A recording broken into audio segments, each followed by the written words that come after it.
वीणावरदण्डमण्डितकरा या श्वेतपद्मासना।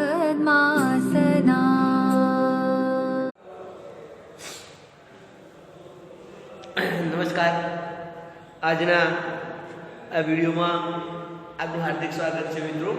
આપણે ધોરણ 8માં વિષય વિજ્ઞાન વનસ્પતિઓ અને પ્રાણીઓનું સંરક્ષણ વિશે જોતા હતા. ઘણા બધા વિડીયો આપણે જોઈ લીધા છે. એમાં આજે આપણે જોવાનું છે કે વનસ્પતિ સૃષ્ટિ અને પ્રાણી સૃષ્ટિ. તમે જો કે આ સૃષ્ટિ જે છે વનસ્પતિ સૃષ્ટિ અને પ્રાણી સૃષ્ટિ, એમાં જે બાળકો છે ભ્રમણ કરતા કરતા જૈવ આરક્ષિત વિસ્તારની લીલોતરી જોવે છે. જે જાય છે ને જૈવ આરક્ષિત, આપણે ગઈ વખતે જોયા એમ જૈવ આરક્ષિતમાં જઈને એની લીલોતરી જોવે છે, એના ઊંચા ઊંચા શાકના વૃક્ષો જોવે છે, પ્રાણીઓ જોવે છે. આ બધું જોઈ અને આનંદમાં આવી જાય છે, ખુશીથી ઝૂમી ઉઠે છે, કારણ કે આ કુદરતની લીલા છે. અને એમાં જોતા જોતા જોતા એક અચાનક સરસ મજાનું નાનું એક સસલું જોઈ જાય છે બાળકો. હવે સસલું જોઈ જાય છે એટલે તરત જ એમને આશ્ચર્યચકિત થઈ જાય છે કે અરે વાહ, કેવું સરસ મજાનું સસલું. અને તરત જ આ જે બાળકો જે છે એ એમની પાસે દોડે છે, એને પકડવા માટે દોડે છે. એટલે તરત જ એમના જે પ્રોફેસર છે અહેમદ એમને તરત અટકાવે છે અને કહે છે કે આવું કાર્ય નહીં કરવાનું. એટલે તરત જ બાળકોને કહે છે કે આપણે જે આ પ્રાણીઓને છે એ એમને સ્વતંત્રપણે ડર વગર એમનો નિવાસ કરવાનો છે, એમને ત્યાં આગળ ફરવાનો અધિકાર છે, આપણે એને હેરાન નથી કરવાના. અને ત્યાંનો વન કર્મી જે માધવજી છે એ પણ બાળકોને સમજાવે છે કે ખરેખર આ પ્રાણીઓ જે છે, આ વનસ્પતિઓ જે છે એ એનો પોતાનો વિશિષ્ટ આ વિસ્તાર છે. એટલે કે અહીંયા આ વિશિષ્ટ વિસ્તારમાં જ જોવા મળતી વનસ્પતિ કે પ્રાણીઓ જે છે એ વનસ્પતિ સૃષ્ટિ અને પ્રાણી સૃષ્ટિ. વિશિષ્ટ વિસ્તારમાં જોવા મળતા પ્રાણીઓ એટલે કે પ્રાણી સૃષ્ટિ, અને વિશિષ્ટ વિસ્તારમાં જોવા મળતી વનસ્પતિ એટલે વનસ્પતિ સૃષ્ટિ. એટલા માટે આપણે કહીએ છીએ. ઉદાહરણ તરીકે હું તમને ચોપડીમાં બતાવું તો મિત્રો જુઓ, અહીંયા સાગ, આંબો, હંસરાજ, અર્જુન આ વગેરે વનસ્પતિ જે છે એ ત્યાંની વનસ્પતિ સૃષ્ટિ છે. એની સાથે સાથે ચિંકારા, નીલગાય, બાર્કિંગ, ડિયર, ચિતલ, દીપડો, જંગલી કૂતરો, વરુ આ બધા જે પંચમટી વિસ્તારની જે આરક્ષિત વિસ્તાર છે ત્યાંની પ્રાણી સૃષ્ટિ છે. એના ચિત્રો પણ હું તમને બતાવવાનો પ્રયત્ન કરું છું મિત્રો. આ વરુ છે, આ હરણ છે, આ દીપડો છે, આ બે વનસ્પતિ જે છે. તો આ બધા જે છે એને આપણે વિશિષ્ટ વિસ્તારમાં જોવા મળતા પ્રાણીઓ, જોવા મળતી વનસ્પતિઓ એ બધું જે છે એ એની વિશિષ્ટ જે કહેવાય વિસ્તારની આ વનસ્પતિ છે. હવે આપણે જોવાનું છે સ્થાનિક જાતિ.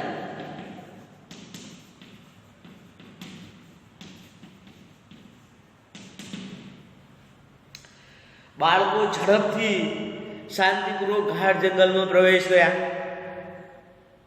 એમને જોવાનું જ હતું, બધું ભ્રમણ જ કરવાનું હતું. એટલે શાંતિપૂર્વક ત્યાંથી એ ગાઢ જંગલમાં પ્રવેશે છે અને ત્યાં જ એક તેમને વિશાળ ખીચકોલી જોઈ. આ વિશાળ ખીચકોલી જોઈને બાળકો તરત આશ્ચર્યચકિત થઈ જાય છે.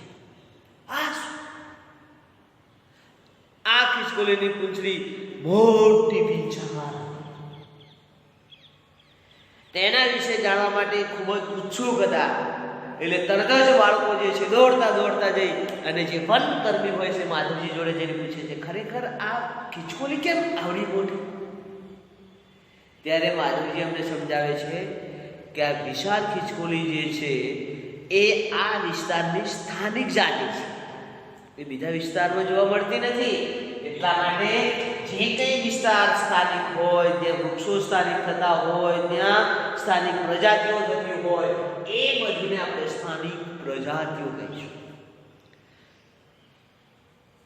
આ વિસ્તારમાં પ્રાકૃતિક રૂપે જોવા મળતી નથી કોઈ વિશિષ્ટ પ્રકારની વનસ્પતિ, પ્રાણીઓ, કોઈ વિસ્તાર, રાજ્ય તથા દેશની સ્થાનિક જાતિ હોઈ શકે છે. તમે જુઓ કે એમને કીધું, માધવજી એમને કીધું કે આ પંચમઢી જૈવ વાવરણ આરક્ષિત ક્ષેત્રમાં આવેલા સાલ, જંગલી આંબા, ઝાડ, આ બધું બતાવીને કહે છે કે આ બધું જે છે એ અહીંની સ્થાનિક વનસ્પતિઓ છે. એની સાથે સાથે જંગલમાં જે બતાવે છે બાયસન એટલે કે જંગલી બળદ, ઉડતી ખીચકોલી, વિશાળ ખીચકોલી, આ બધું બતાવીને કહે છે કે આ અહીંયાની સ્થાનિક પ્રજાતિઓ છે. એટલે કે જો પ્રોફેસર અમે જો કે તેમના નિવાસ એટલે કે રહેઠાણનો નાશ થવાથી, વસ્તી વધારે થતાં નવી જાતિઓ લાવવાથી સ્થાનિક જાતિ જે કુદરતી નિવાસ છે એને જોખમ ઘટે છે. એટલે કે એનું જે અસ્તિત્વ છે એ ઘટે છે.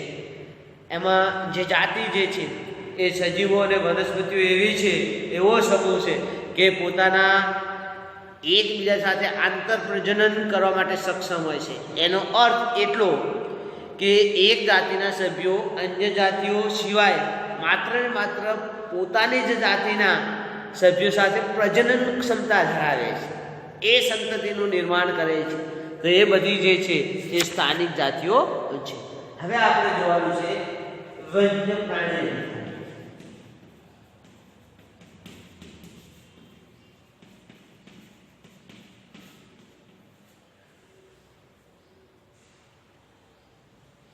તરત જ પહેલી એક બોર્ડ ઉપર બોર્ડ જોયું જેની પર પંચમઢી વન્ય પ્રાણી અભયારણ્ય લખેલું હતું. આમ ફરતા ફરતા જતા એટલે તરત જ એક બોર્ડ જોયું અને બોર્ડ ઉપર તરત જ લખેલું હતું વન્ય પ્રાણી અભયારણ્ય પંચમઢી આરક્ષિત ક્ષેત્રમાં. એટલે પ્રોફેસર અમને જણાવ્યું કે આરક્ષિત જંગલોની જેમ કેટલાક એવા વિસ્તારો પણ છે કે જ્યાં પ્રાણીઓ માટે સુરક્ષિત અને સંરક્ષિત હોય તેવા વિસ્તારને વન્ય પ્રાણી અભયારણ્ય કહેવામાં આવે છે. માધવજી આગળ જણાવે છે પાછા બાળકોને કે જ્યાં પ્રાણીઓનો શિકાર કરવો અથવા તેને પકડવા માટે સંપૂર્ણ પ્રતિબંધ હોય એવા વિસ્તારને વન્ય પ્રાણી અભયારણ્ય કહેવામાં આવે છે.